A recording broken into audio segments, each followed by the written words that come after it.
Hello प्रिय छात्रों एवं दोस्तों। मैं अरुण यादव आपके अपने YouTube चैनल सक्सेस मंत्रा बाय अरुण सर पे हार्दिक स्वागत करता हूं। आइए देखते हैं अपने सिलेबस के बारे में। सबसे पहले जो मैथ का बेस है, गणित का जो एकदम बेस है, वो होता है आपका संख्या पद्धति।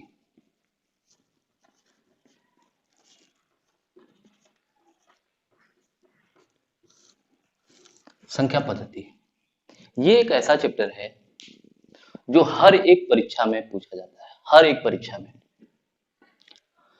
और एक ऐसा चैप्टर भी है जिस पे सारे चैप्टर डिपेंड होते हैं। ठीक है, चलिए इसके बारे में जानते हैं कि संख्या पद्धति है क्या। नाम से ही पता लग रहा है कि संख्याओं की सिस्टम को हम पढ़ेंगे इसके बारे में, कि संख्याएं किस तरह से जोड़ी जाती हैं, कैसे चलती हैं, क्या होती हैं। ठीक है, अब आते हैं अपनी संख्याओं के बारे में। तो सबसे पहले जान लेते हैं हम प्राकृतिक संख्या।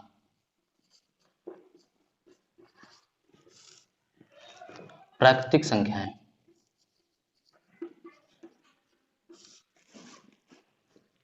ठीक है।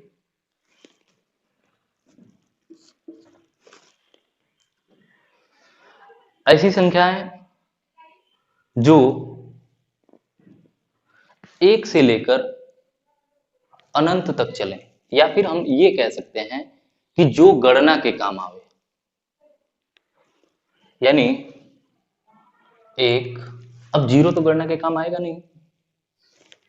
एक, दो, तीन, चार, ऐसे जो भी आगे संख्याएं आएंगी वो गणना के काम में आएंगी। और इन संख्याओं को हम कहेंगे प्राकृतिक संख्याएं, जो एक से लेकर अनंत तक चलती हैं। अगर हमसे इसमें पूछ दिया जाए कि सबसे छोटी प्राकृतिक संख्या कौन है, एक। सबसे बड़ी प्राकृतिक संख्या कौन है, अनंत। इसी पे आते हैं पूर्ण संख्याएं।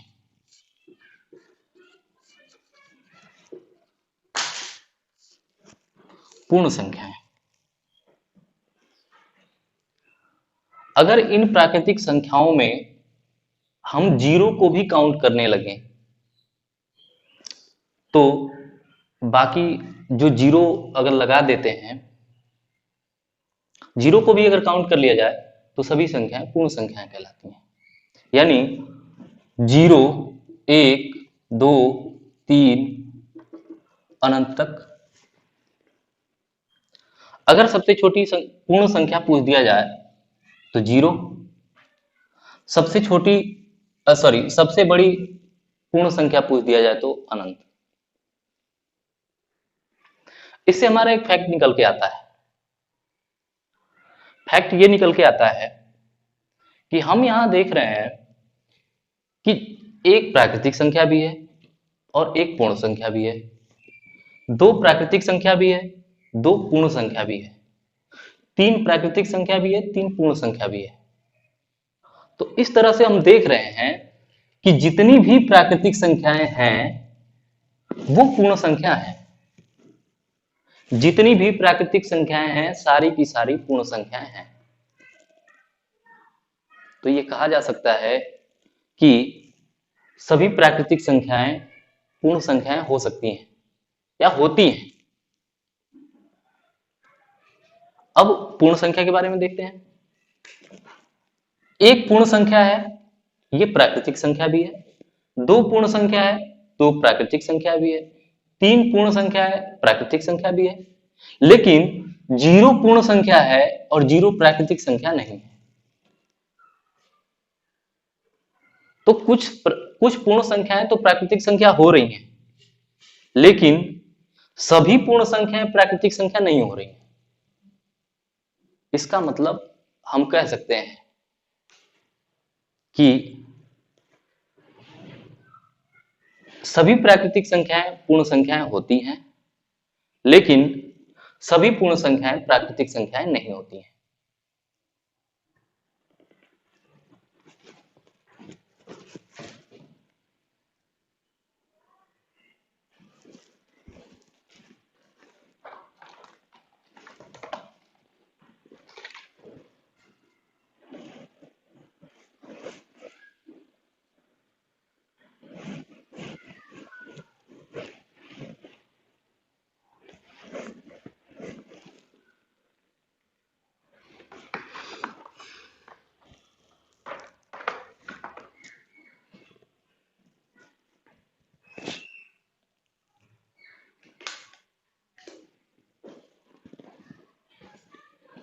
चलिए आगे चलते हैं। अब इनमें दो तरह की संख्याएं, जो प्राकृतिक संख्याएं हैं इनमें दो तरह की संख्याएं मिल जाती हैं। पहली तो मिल जाती है सम संख्याएं और दूसरी मिल जाती है विषम।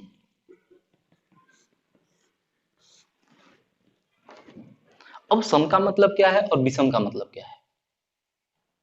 ठीक है, सम का मतलब कि ऐसी प्राकृतिक संख्याएं जो दो से विभाजित हो, ऐसी प्राकृतिक संख्याएं जो दो से विभाजित हो। तो इन प्राकृतिक संख्याओं में ढूंढिए कि कौन दो से विभाजित होगी। तो सबसे पहले दो से कटने वाली दो आएगी, फिर चार आएगी, फिर 6 आएगी, फिर 8, 10, 12 ऐसे करते जाएंगे, आती जाएगी।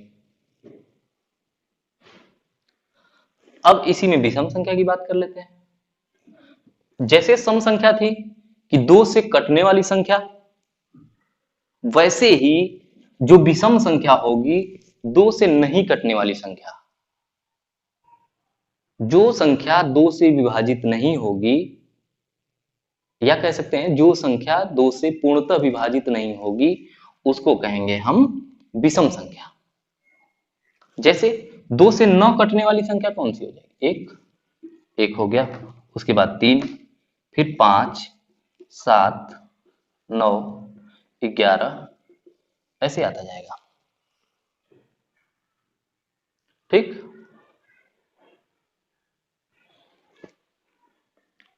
चलिए अब इसमें सबसे छोटे सम संख्या की बात करें। सबसे छोटे सम संख्या की बात करें तो हमारी सबसे छोटी सम संख्या हो जाएगी 2 और सबसे बड़ी सम संख्या हो जाएगी अनंत। सबसे छोटी विषम संख्या हो जाएगी 1 और सबसे बड़ी विषम संख्या हो जाएगी अनंत।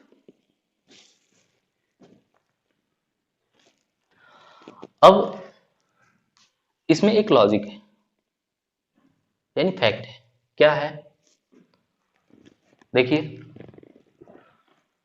जो इनमें अंतर आप देखेंगे वो हमेशा 2-2 का अंतर देखेंगे। यानी पहली सम संख्या 2 है तो उसके आगे वाली 4 होगी, उसके आगे वाली 6 होगी, 2 जोड़ते जाएंगे, आती जाएगी। विषम संख्या का भी वही है। पहली अगर विषम संख्या 1 है तो इसके आगे वाली विषम संख्या 3, फिर 5, फिर 7, फिर 9, फिर 11, यानी 2-2 जोड़ते जाएंगे, हमारी विषम संख्या मिलती जाएगी। तो हम कह सकते हैं क्या कि जो सम संख्याएं हैं वो क्रम से 2-2 के अंतर पे आती हैं। यानी जो क्रमागत सम संख्याएं हैं, क्रमागत मतलब क्रम से आने वाली, जो क्रमागत सम संख्याएं हैं वो 2-2 के अंतर पे आती हैं, और जो क्रमागत विषम संख्याएं हैं वो भी 2-2 के अंतर पे आती हैं। ठीक है, अब इसमें सवाल में कुछ लोग गलत करते हैं।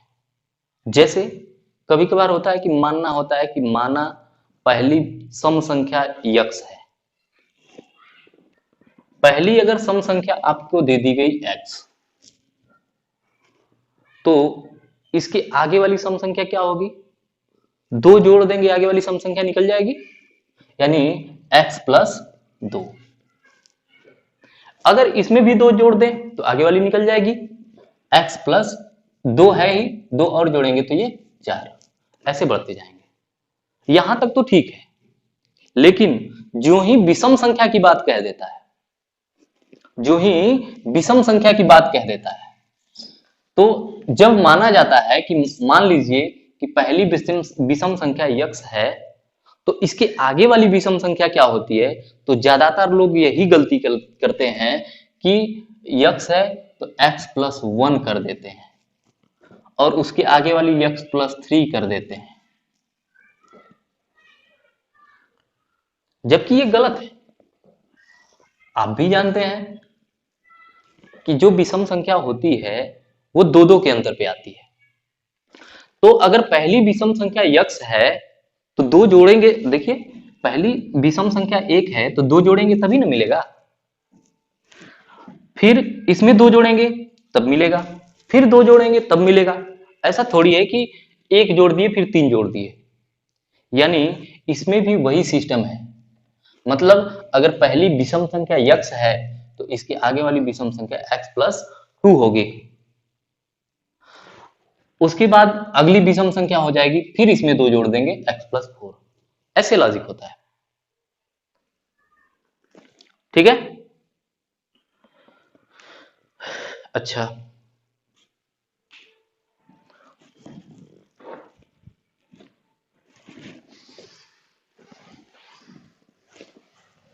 अब आ जाता है पूर्णांक। पूर्णांक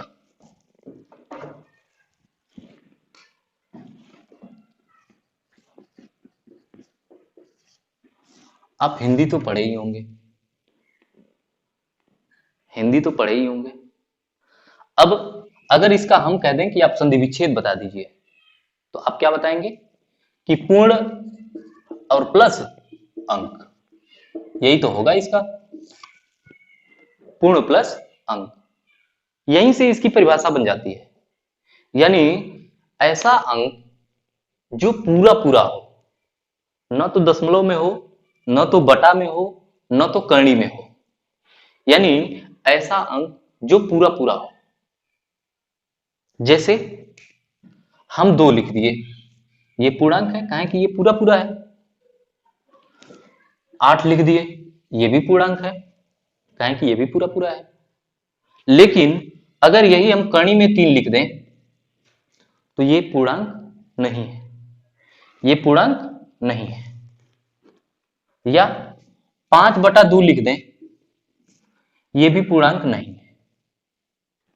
न तो करणी में होना चाहिए, न तो बटा में होना चाहिए।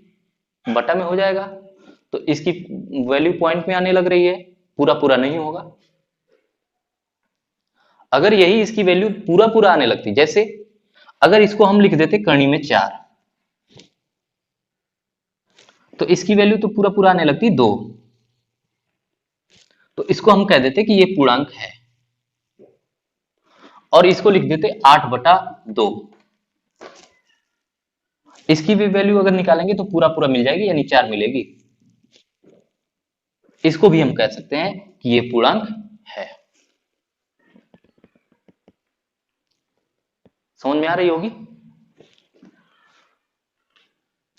अब ये जो पूर्णांक होते हैं ना, ये दो तरह के होते हैं। एक तो होता है आपका धन पूर्णांक, धन पूर्णांक, धन पूर्णांक, और दूसरा होता है ऋण पूर्णांक।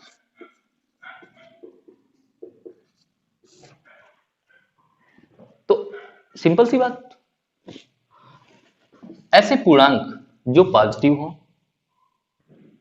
उनको धन पूर्णांक कहेंगे, या जिनके आगे प्लस का साइन लगा हो, चाहे कुछ भी साइन ना लगा हो। जब हम 3 लिखते हैं तो इसके आगे मान लिया जाता है कि ये प्लस का साइन है, प्लस का चिन्ह इसमें लगा हुआ है, उसके आगे प्लस का चिन्ह लिखा नहीं जाता, वो मान लिया जाता है। तो ये हो गया धन पूर्णांक। अगर इसी चीज को हम माइनस में लिख दें, जिसे -5, ये है आपका ऋण पूर्णांक। -8/4, ये भी आपका ऋण पूर्णांक है।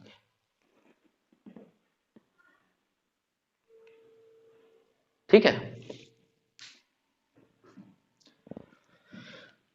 अच्छा, बात हो रही थी क्रमागत की।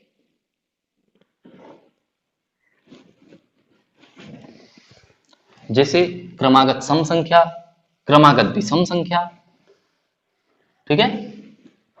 क्रमागत सम संख्या, क्रमागत विषम संख्या, या कभी कभार दे देता है क्रमागत संख्या। तीनों में अंतर है।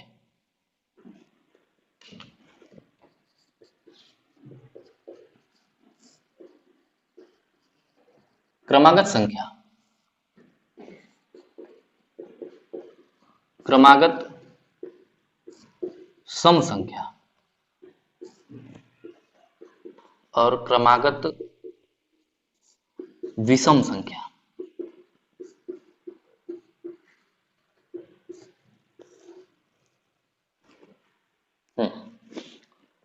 क्रमागत संख्या, फिर क्रमागत सम संख्या और क्रमागत विषम संख्या। इसको जानने से पहले एक बार जिक्र तो हो ही चुका है। अगर क्रमागत का सदी विच्छेद पूछ दिया जाए तो आप कहेंगे कि क्रम प्लस आगत,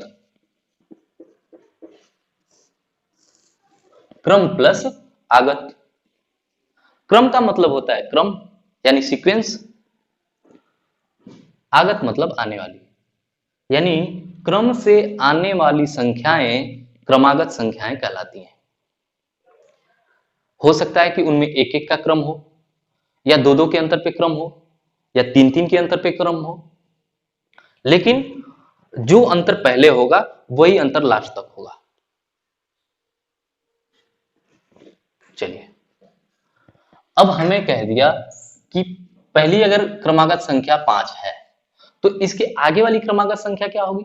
सम विषम नहीं कहा, सम विषम नहीं कहा, तो 5 है तो इसके आगे वाली क्रमागत संख्या तो 6 ही होगी, उसके आगे वाली 7 हो जाएगी, उसके आगे वाली 8 हो जाएगी। यानी जब हमसे केवल क्रमागत संख्या कह रहा है तो हमारी क्या है कि ये एक एक के अंतर पे एक एक जोड़ते जाएं, क्रमागत संख्या मिलती जाएगी। और क्रमागत सम संख्या अगर कह दिया जाए, अगर पहली क्रमागत संख्या सम संख्या 4 हो तो उसके आगे वाली क्रमागत सम संख्या उसके 5 आएगा, तो 5 तो विषम संख्या हो जाएगा ना, तो इसलिए हमें क्या लेना पड़ेगा? 6। इसीलिए कह रहे थे कि 2 जोड़ने पे क्रमागत सम संख्या मिल जाती है। 4 में 2 जोड़ दिए 6, इसके आगे वाली क्रमागत सम संख्या निकालना हो 8, इसके आगे वाली 10। विषम संख्या की बात करें,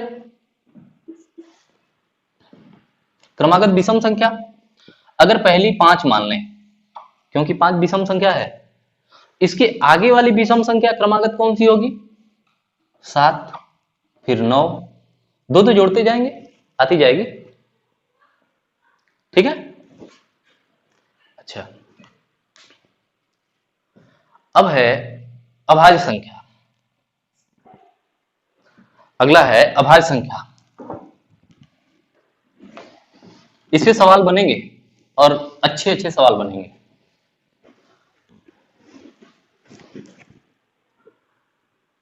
चलिए देखिए,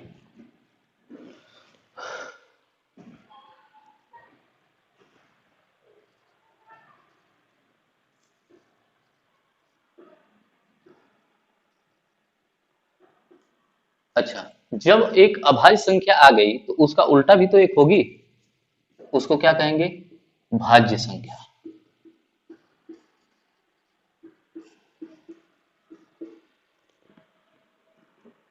ठीक। अच्छा, अभाज्य संख्या क्या है? कोई भी संख्या किसी से कटे चाहे मत कटे, लेकिन वो एक से जरूर कटती है, एक से भी कटती है और खुद से भी कटती है। जैसे अगर हम 5 को ले लें, 5 को, ठीक है, 5 को अगर ले लिया जाए तो ये एक से भी भाग देने पे कट जाएगी और 5 से भी कट जाएगी, एक से भी कट जाएगी और 5 से भी कट जाएगी। लेकिन यहीं अगर 4 को ले लिया जाए तो ये तो 1 से भी कटेगी, काहे कि हर एक संख्या 1 से कटती है, 1 से भी कटी। फिर ये 2 से भी कटेगी और खुद से भी यानी 4 से भी कटेगी। तो इसी हिसाब से इन दोनों को बांटा गया है। अब देखिए, जब कोई संख्या या ऐसी संख्या जो केवल खुद से और 1 से विभाजित हो, बाकी किसी संख्या से विभाजित न हो, तो उसे कहते हैं अभाज्य संख्या। उसे अभाज्य संख्या कहा जाता। जैसे अगर हम कह दें तो 3, 5, 6 अगर लेंगे तो 6 2 से भी कटने लगेगी, 7 अपने से कटेगी, 8 2 से भी कटेगी, 4 से भी कटेगी, 8 से भी कटेगी। 9 अगर लेंगे तो 9 की भी वही हालत है, 3 से भी कटने लगेगी। 10 को लेंगे तो 10 1 से भी कटेगी, 2 से भी कटेगी, 5 से भी कटेगी और 10 से भी कटेगी। अब उसका अगला है 11। 11 भी अपने से कटेगी, केवल अपने सिवाय केवल 1 से कटेगी, वरना किसी से नहीं कटेगी।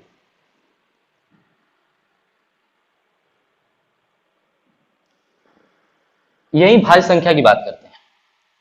अच्छा, एक पॉइंट और इसमें हम देखें कि जो अभाज्य संख्या है, अभाज्य संख्या जैसे 3, जैसे 2, जैसे 5, ये कितने से, या तो 1 से कटेगी या 3 से, या 1 से या 2 से, या 1 से या 5 से। इस तरह से हम देख रहे हैं कि ये अभाज्य संख्याएं जो हैं, इनके केवल और केवल 2 गुणनखंड हो रहे हैं। एक तो पहला गुणनखंड 1 है और दूसरा 2 है। यानी हम कह सकते हैं कि अभाज्य संख्याओं के केवल 2 गुणनखंड होते हैं। और ये क्वेश्चन बार बार एग्जाम में पूछा गया है। अभाज्य संख्याओं के केवल 2 गुणनखंड होते हैं, न तो 2 से कम और न 2 से अधिक, न 2 से कम और न ही 2 से अधिक। ठीक है, ये हो गई बात अभाज्य संख्या की।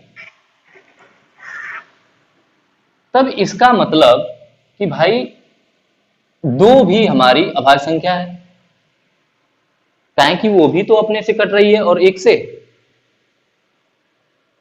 ठीक है, अब बात आती है 1 की, तो 1 का जिक्र थोड़ी देर बाद करते हैं।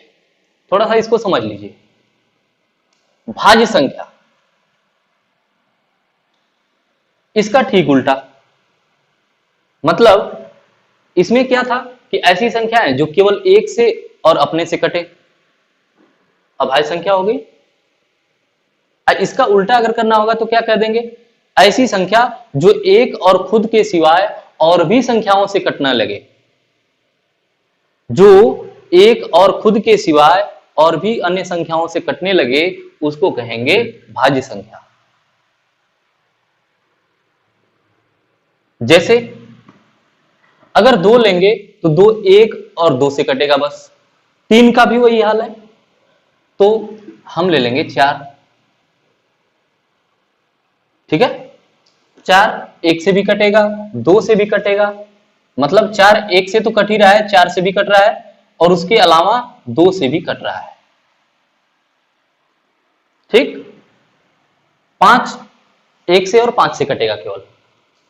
6 की बात करते हैं, 1 से कटेगा, 2 से भी कटेगा, 3 से भी कटेगा और 6 से भी कटेगा। 10 ले लिए, 1 से, 2 से, 5 से, 10 से। ठीक है, 15 ले लिए, 1 3 5 15। अब इसमें हमें देखने को मिल रहा है कि जितनी भी भाज्य संख्याएं हम ले रहे हैं, वो 1 और खुद से तो कट रही हैं, बाकी अन्य से भी कट रही हैं। इसका मतलब ये है कि जो भाज्य संख्याएं होती हैं, उनके 2 से अधिक गुणनखंड होते हैं।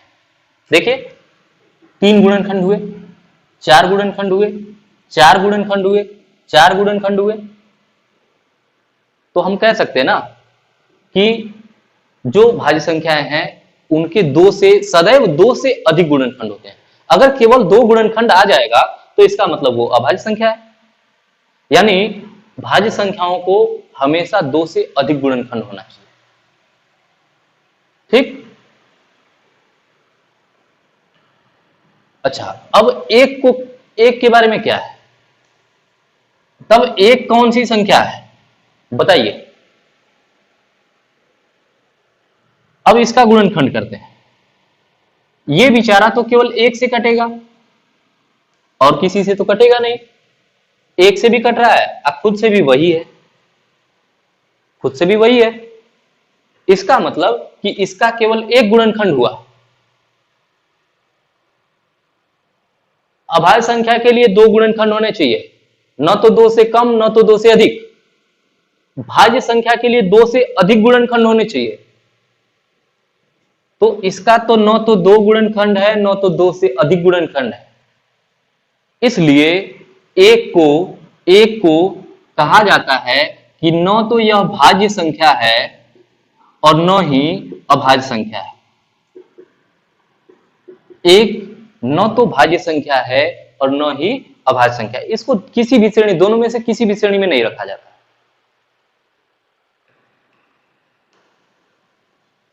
ठीक है, एक के बारे में कंसेप्ट क्लियर हो गया होगा। चलिए, अगर इनकी बात करें, इनके क्रम की, तो पहली अभाज्य संख्या, अब एक को तो एकदम क्लियर हो गया कि एक को लेना नहीं है। अब दो से स्टार्ट करते हैं। दो इसमें होगा कि नहीं होगा? दो तो अभाज्य संख्या होगी, फिर तीन हो जाएगी, फिर 5, 7, 11, 13, 17, 19, 23 ऐसे करके। यही भाज्य संख्या के बारे में बात करें तो एक तो न तो अभाज्य न भाज्य, दो हो गया अभाज्य, तीन हो गया अभाज्य, चार ही तो मिलेगा पहला भाज्य संख्या, 4, उसके बाद 6, उसके बाद 8, 9, 10, 12, 14, 15 ऐसे करके आता जाएगा।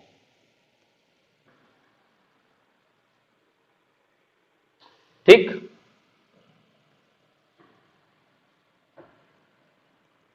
यहां से एक चीज हमें मिल रही है, सबसे छोटी अभाज्य संख्या कौन है? 2।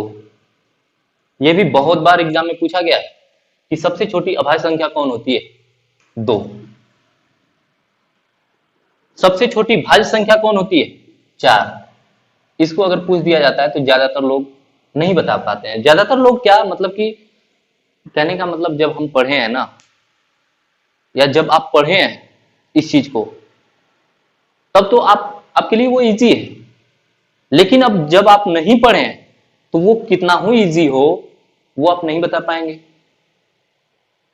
पढ़ने वालों के लिए इजी है, लेकिन ना पढ़ने वालों के लिए कठिन है। चलिए, सबसे छोटी भाज्य संख्या 4, सबसे छोटी अभाज्य संख्या 2।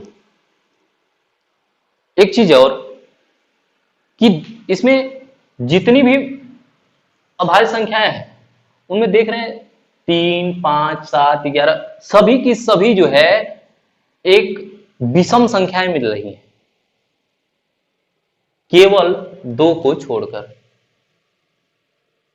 तो इसको हम कह सकते हैं कि 2 एकमात्र ऐसी अभाज्य संख्या है जो सम भी है। यानी 2 के अलावा कोई ऐसी अभाज्य संख्या नहीं होगी जो सम भी रहेगी।